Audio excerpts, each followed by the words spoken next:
Welcome to the world of science fiction stories, and don't forget to like, share, and subscribe my channel. Enjoy the listening. When aliens had no one left, humanity answered the call. The unexpected defenders. The galaxy had never known peace for millennia. Countless species rose from their cradles of civilization, only to find a cold, unforgiving universe awaiting them. Some survived, adapting to the brutal reality of interstellar politics. Many more perished, becoming footnotes in the cosmic ledger of extinct civilizations. At the apex of this merciless galactic hierarchy stood the Kildare Empire, a collective of highly evolved, arthropod-like beings whose civilization had flourished for over 20,000 years. Their technology was unmatched, their military might unquestioned. The Keeler believed in a simple philosophy: the strong rule, the weak serve or perish. For centuries, they systematically subjugated or exterminated any species they deemed inferior or threatening, carving an empire that spanned 3 spiral arms of the Milky Way. Humanity's entrance onto this cosmic stage was unremarkable at first. When Earth's first deep space vessels ventured beyond their solar system in 2157, they were viewed by established powers as primitive curiosities, apes in metal boxes, stumbling through the void. The Calderary ambassadors, who made first contact with Earth's United Nations of Humanity, barely concealed their disdain, offering protection in exchange for resource rights and military access to the Sol system.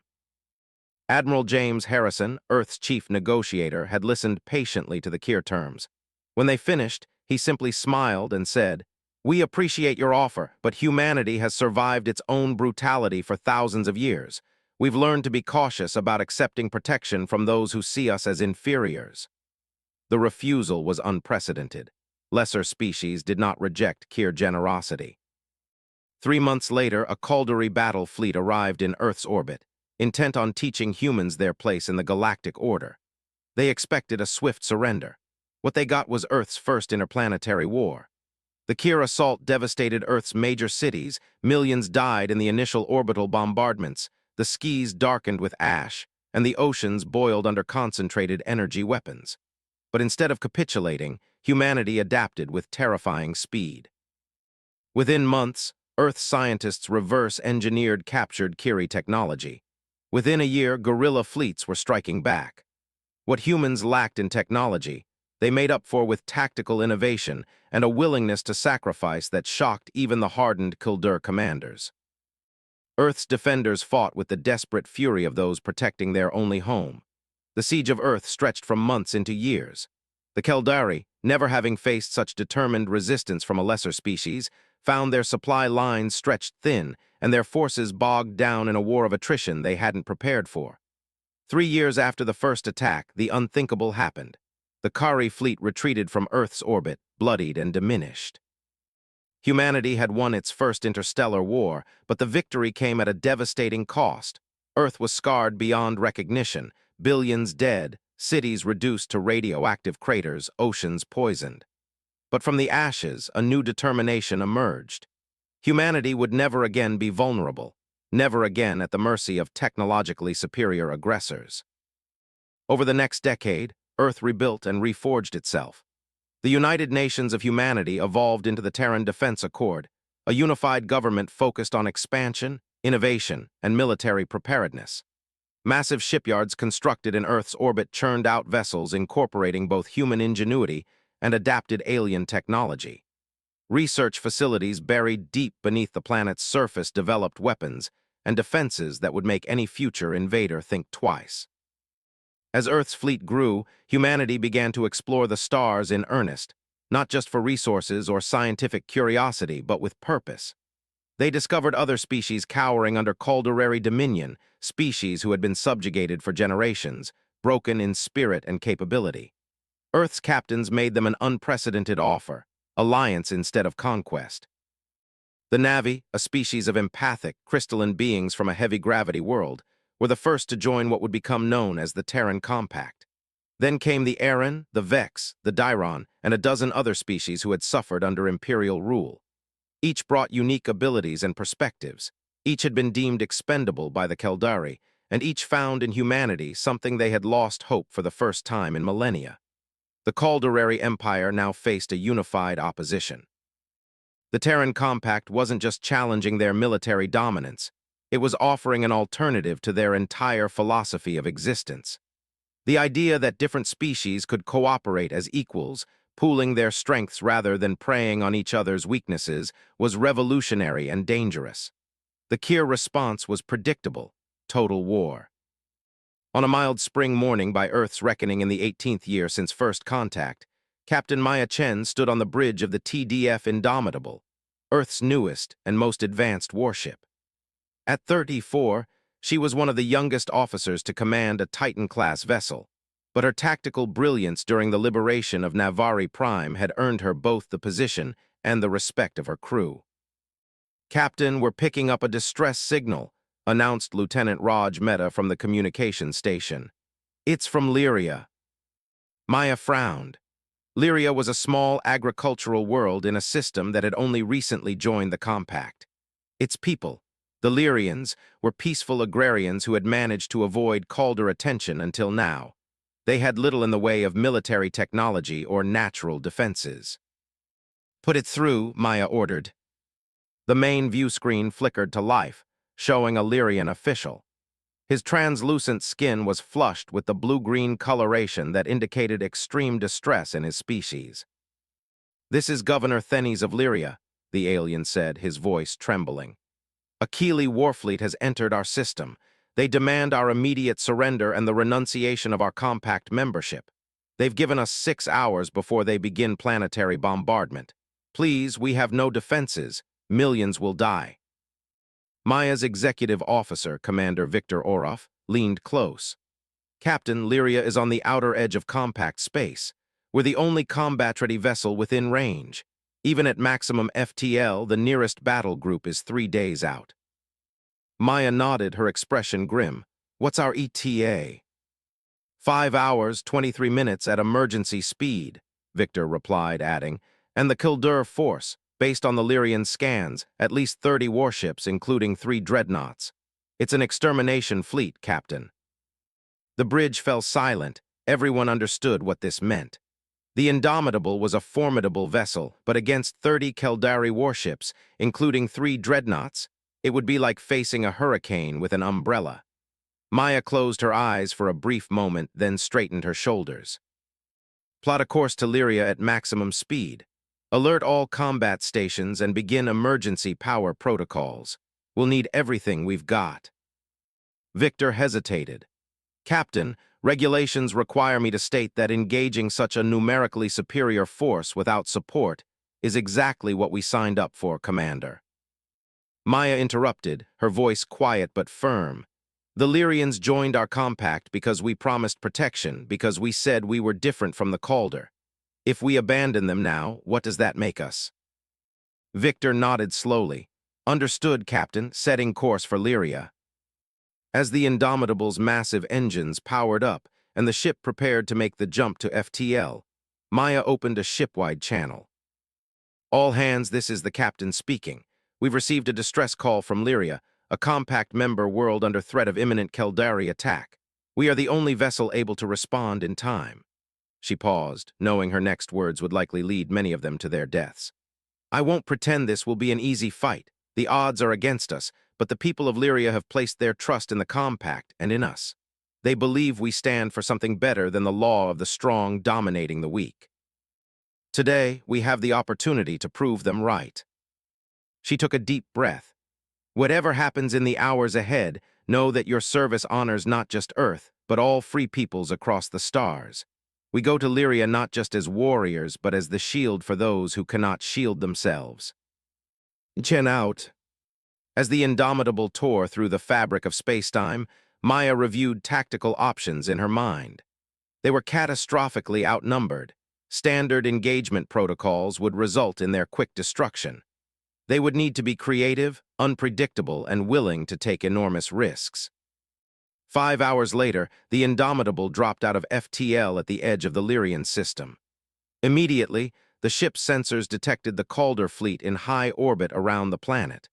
32 vessels formed in attack formation, preparing to begin their bombardment.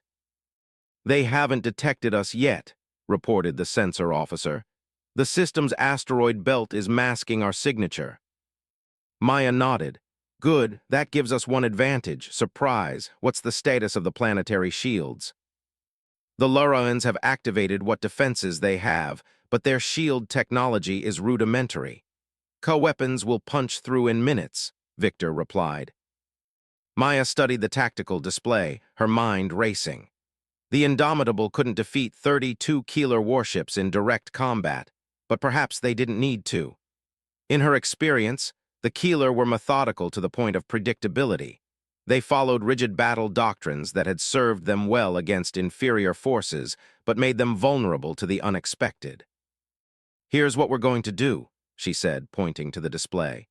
"We'll use the asteroid belt for cover and slingshot around to this position, then we hit their command ship with everything we've got. All missiles, all energy weapons, concentrated on a single point. While they're reacting to that, we deploy our fighter wings to target their communications arrays. If we can disrupt their ability to coordinate, we create chaos." Victor frowned. "It's a bold strategy, Captain, but even if it works initially, we'll be surrounded and overwhelmed within minutes, which is why we won't stay to fight." Maya replied, "Once we've broken their formation, we'll make an emergency jump to the far side of Lurua, use the planet as cover, and then strike again from a new vector, hit and run. We keep them off balance, make them think we're a larger force than we are, a single ship playing the role of a fleet."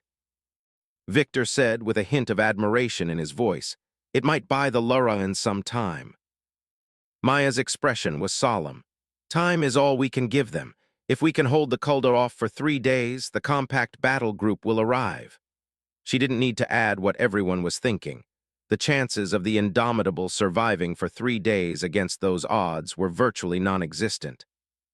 "All sections report ready," Captain announced. "Lieutenant Mehta, engineering has overcharged the shield generators as requested. Weapon systems at 105% capacity," reported another officer. "Governor Thunnaz is hailing us from the surface," added the communications officer. Maya took a deep breath, put him through. The Lurahan governor appeared on the screen, hope and fear warring in his expression. "Captain Chun, your arrival is unexpected. We detected only one vessel. Where is the rest of your fleet?" "The Indomitable is the only ship within range, Governor. But I assure you we will do everything in our power to protect your world," Maya replied. Venice's skin pad to an almost translucent white. One ship against a Quildo extermination fleet. "That's suicide, perhaps," the governor cautioned. "Perhaps," Maya acknowledged, "but it is our duty. Begin evacuating your people to shelters and prepare your ground defenses. We'll keep the Ka occupied for as long as possible." As the transmission ended, Maya turned to face her crew. Every eye on the bridge was fixed on her, waiting for the order that would send them hurtling toward what might well be their final battle. "Helm, plot attack course as discussed. Weapons, prepare all systems for maximum burst fire. Communications, jam all Ka frequencies the moment we engage." She settled into her command chair, her hands gripping the armrests. "All hands, battle stations. Let's show the Kuldari what one ship of the Terran Compact can do." The Indomitable surged forward, engines burning bright against the void as it raced toward an enemy that outnumbered it 32-1.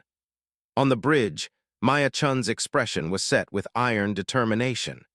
They might not survive this day, but as long as the Indomitable remained intact, Lurua would not face the darkness alone. The tide of battle shifted as the Indomitable erupted from the shadow of the asteroid belt, its engines burning white-hot as it accelerated toward the Kulda fleet. For precious seconds, the enemy vessels remained in formation, their sensors failing to register the lone human warship as a threat. Maya used that moment of confusion to full advantage. "Fire everything we have at the command ship," she ordered. "Target their bridge and propulsion systems." The Indomitable's weapon banks opened fire in perfect synchronization. Particle beams, plasma torpedoes, and kinetic projectiles streaked across the void, all concentrating on the central dreadnought that served as the Kuldari flagship. The assault struck with devastating precision, overwhelming the dreadnought's forward shields and tearing into its command section. "Direct hit," reported the weapons officer. "Their primary shields are down, and we've registered multiple hull breaches on their command deck." The Kulda fleet, momentarily paralyzed by the unexpected attack and damage to their command vessel, began to respond. Ships broke formation, turning their weapons toward the Indomitable, and launched all fighters. Target pattern Epsilon 3 hit their communication arrays and sensor nodes, then returned for immediate recovery. 24 fighters, the sensor officer reported. The Indomitable's launch bays darted between the larger Kulduri vessels, following their programmed attack vectors. They struck at vulnerable communications equipment and external sensor arrays before the enemy point defense systems could track them effectively. Fighter Wing reports 87% successful strikes, Lieutenant Mehta announced. "Ka ships are showing signs of coordination breakdown. Incoming," Victor shouted, as the first wave of Keeler return fire lanced toward them. The Indomitable shuddered violently as multiple energy beams struck its reinforced shields. "Status displays shields at 64% and dropping," reported the defensive systems officer. "We can't take sustained fire from this many ships." Maya nodded grimly. "Helm, execute emergency jump protocol. Take us to coordinates Lura Delta." The Indomitable's FTL drive engaged, tearing a hole in space as the ship vanished just as a second. More concentrated barrage of Keeler fire converged on their position. Seconds later, they reappeared on the far side of Lura, the planet's bulk shielding them temporarily from enemy sensors. "Status report," Maya demanded, steadying herself against her command chair as the ship's artificial gravity fluctuated from the strain of the emergency jump. "UFTOL drive operating at 73% efficiency," came the response from engineering. "The emergency jump damaged the containment fields. We can make 3, maybe 4 more jumps before risking catastrophic failure." Maya absorbed this news with outward calm, though inwardly she recalculated their already slim odds of survival without the ability to make repeated tactical jumps. Their strategy would fall apart much sooner than planned. "Captain, we're receiving a transmission from the surface," Mehta reported. "It's not from the Lurayan government, it's coming from their northern continent, a military installation we weren't informed of." Maya frowned. "Put it through." Its view screen flickered to life, revealing not a Lurayan but a human face, weathered, scared, with the hard eyes of a veteran soldier. "This is Colonel Muckas Santos, Terran Special Forces, commanding the 103rd Expeditionary Unit stationed on Lura," he announced without preamble. "We've been monitoring your engagement. Impressive work, Captain, but you can't hold them off alone." Maya blinked in surprise. "Special Forces? I wasn't aware we had a military presence on Lura." Santos's expression remained neutral. "That was the point, Captain. We're a Black Ops installation testing new defensive technologies in partnership with the Lurans, not on any official records. But right now, that's to your advantage. What are you proposing?" "Colonel, we have a ground-based ion cannon network almost ready for deployment. Experimental tech designed to disrupt Kulduri shield harmonics. If you can keep their fleet occupied for another 2 hours, we can bring it online. It won't destroy their ships, but it will make them a lot more vulnerable to our weapons." A hope flickered in Maya's chest, but she kept her expression guarded. 2 hours is a long time to dance with 30 Ka warships. Colonel Santos nodded grimly. "I know what I'm asking, Captain, but if this works, it changes everything, not just for Lurua, but for the entire war." Maya didn't hesitate. "We'll give you your 2 hours, Colonel. Just make sure that cannon network delivers." As the transmission ended, Maya turned to her crew, their faces showing a mixture of fatigue, determination, and the grim acceptance of soldiers who understood what was being asked of them. "You heard the Colonel," she said quietly. "We need to keep the Ka occupied and, ideally, clustered together to maximize the effectiveness of the ion cannon when it comes online. Tactical, prepare a new engagement plan. We'll use our remaining jump capacity sparingly for the next hour." The Indomitable became a ghost ship, appearing at the edges of the Keeler Formation to strike with overwhelming force before vanishing again. They targeted engines and weapons systems and continued to disrupt communications, forcing the Ka to cluster their ships for mutual protection, exactly as Maya had hoped. But each engagement took its toll. By the 90-minute mark, the Indomitable's shields were failing, multiple decks were exposed to vacuum, and their weapons capacity was reduced to 40%. Worse, the Ka had adapted to their tactics, setting traps with hidden vessels lying in wait for the Indomitable's next appearance. During one such ambush, a Ka cruiser managed to score a direct hit on the Indomitable's starboard engine, crippling their maneuverability and damaging the FTL drive beyond repair. "We've lost jump capability," Victor reported grimly, as warning klaxons blared across the bridge. "Engineering says the containment field is destabilizing. If we try another jump, we risk a core breach." Maya clenched her jaw, her mind racing through options that were rapidly dwindling. How much longer until the ion cannon network is online? 23 minutes, according to Colonel Santos' last update, Meta replied. "But Captain, we may not have 23 minutes. The Kulda has formed a search pattern. They'll find us in less than 10, Maya observed, studying the tactical display and watching the methodical pattern of the Kulda ships as they closed in on the Indomitable's hiding place in Luroa's upper atmosphere. "We need a diversion, something unexpected enough to buy those crucial remaining minutes. Prepare to jettison our remaining torpedo casings. Empty them of warheads, but leave the propellant. Rig them with our emergency beacons and set them to activate in multiple locations simultaneously." Victor's eyes widened as he understood. A sensor ghost fleet, making them think we've been reinforced. "Exactly," Maya replied. "And while they're distracted, we'll make a run directly at their command ship with their formations spread out from searching for our ghosts. We might get close enough to do significant damage before they can respond." It was a desperate gamble, but no one on the bridge suggested an alternative. They were out of options and out of time. The plan worked initially better than Maya had dared hope. The torpedo casings scattered across Luroa's orbit, and transmitting false Terran ship signatures drew nearly half the Kulda fleet away from the main formation. The Indomitable, running with minimal power to avoid detection, accelerated toward the damaged Kulduri flagship. "Weapons range in 30 seconds, reported the tactical officer. All remaining systems were primed for maximum burst. Maya gripped her command chair as the distance closed on her mark. "Divert all power from life support and non-essential systems to weapons and forward shields. We'll only get one shot at this." Just as they reached optimal firing position, disaster struck. A Ka patrol cruiser, returning from investigating one of the decoys, detected the Indomitable's approach. Before they could fire on the flagship, the patrol cruiser launched a spread of disruptor torpedoes directly into their path. "Evasive maneuvers," Maya shouted, but it was too late. The torpedoes detonated in a blinding flash of energy that overwhelmed the Indomitable's weakened shields.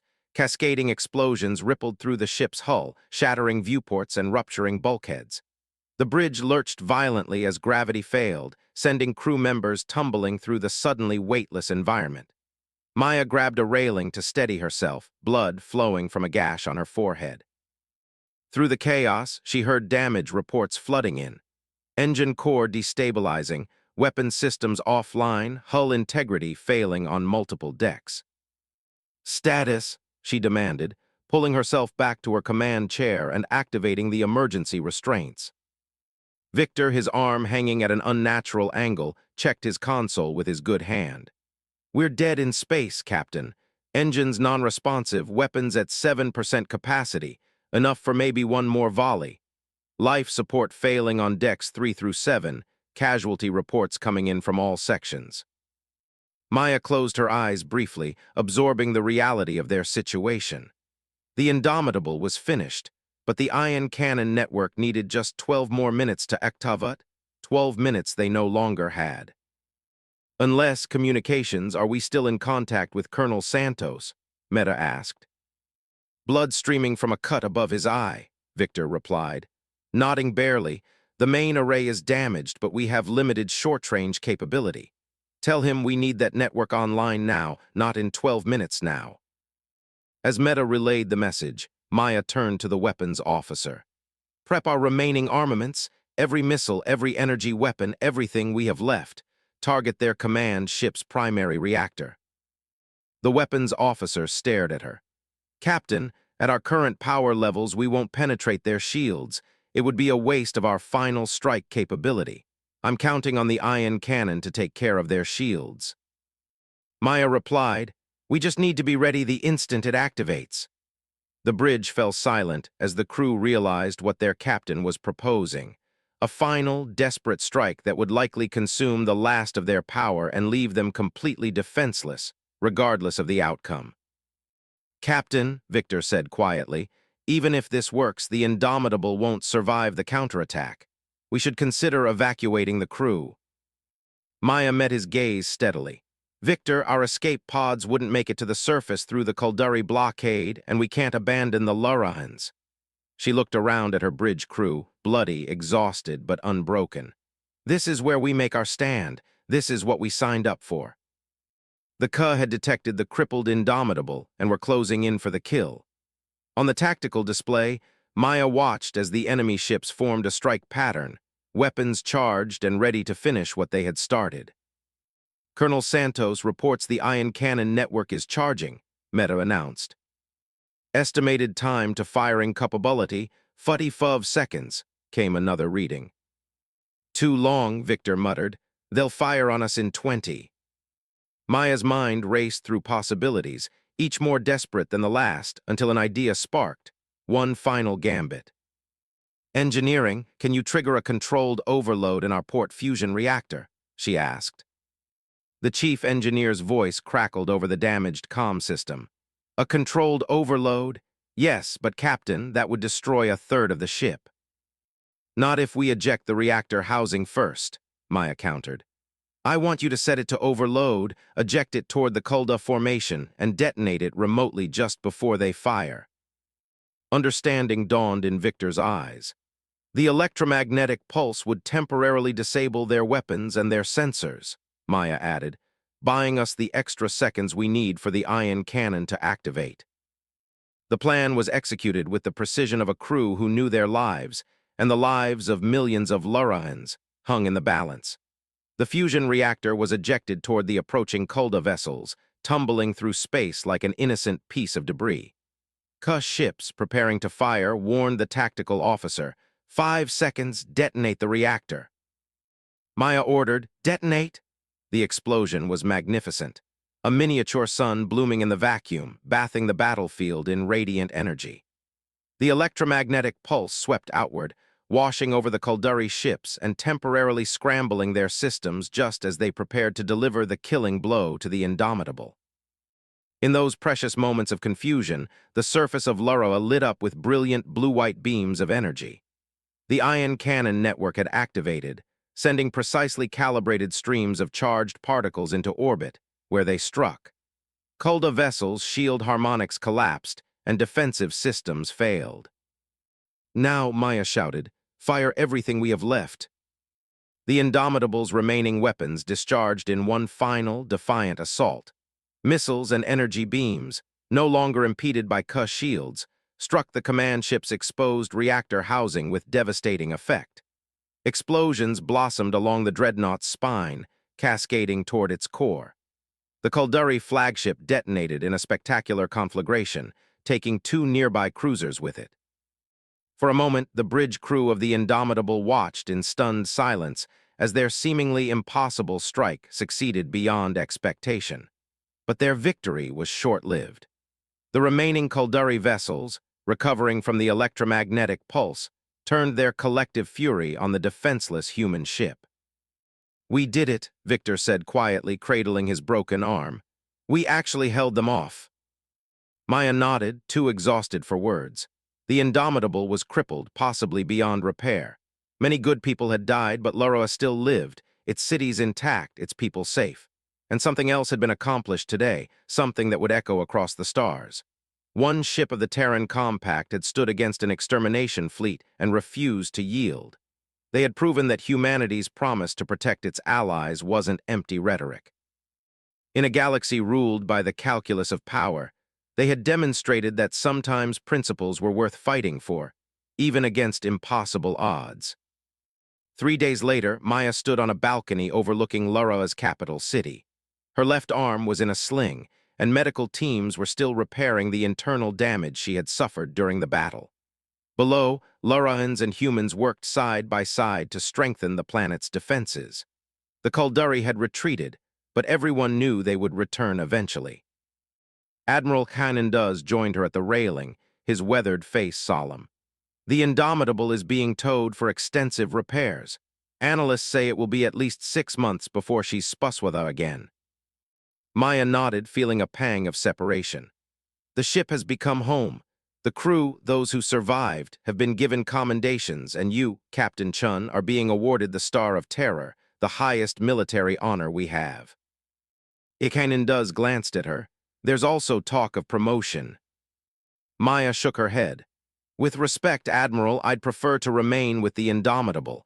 When she's repaired those people, this ship, we've been through something together that can't be replicated. Kananduz smiled slightly before his expression grew more serious. What you did here has changed things, Maya, not just for Lara, but for the entire compact. Word is spreading. Species that were neutral or too afraid to oppose the Ka are reaching out to join us because of one battle. Maya asked skeptically, because of what? One ship was willing to sacrifice. Kananduz corrected. The galaxy has watched empires rise and fall from Planoa. It has seen countless species crushed under the doctrine that might makes right. What it hasn't seen until now was a power willing to send its ships to die defending those who couldn't defend themselves. He gestured toward the city below. Every person down there knows they're alive because humanity decided their lives were worth protecting. Maya considered this, watching as a group of Laraan children played in a park that just days ago might have been reduced to ash and radiation. One of them looked up, spotted her on the balcony, and waved enthusiastically. After a moment's hesitation, Maya waved back. The Ka will come back, she said. They can't allow this defeat to stand. It undermines everything their empire is built upon. They will, Kananduz agreed. But when they do, they won't face one ship or even one species. They'll face a compact that's growing stronger every day. He smiled grimly. And they'll learn what we've known since we first ventured into space, that humanity doesn't just fight to protect its own, we fight for all who stand with us. As the sun set over Lara's capital, casting long shadows across the recovering city, Maya thought about the battle they had survived and the greater war to come. The Kulduri Empire had ruled through fear for thousands of years, changing that wouldn't happen in a day or even a decade. But for the first time since humanity had entered the galactic stage, there was a sense that change was possible, that the future didn't belong to those with the biggest fleets or the most advanced weapons, but to those who were willing to stand together, to be shields for one another against the darkness. And in that moment, despite the pain of her injuries and the memory of those lost, Maya Chun felt something she hadn't expected to find in the aftermath of such a desperate battle: hope.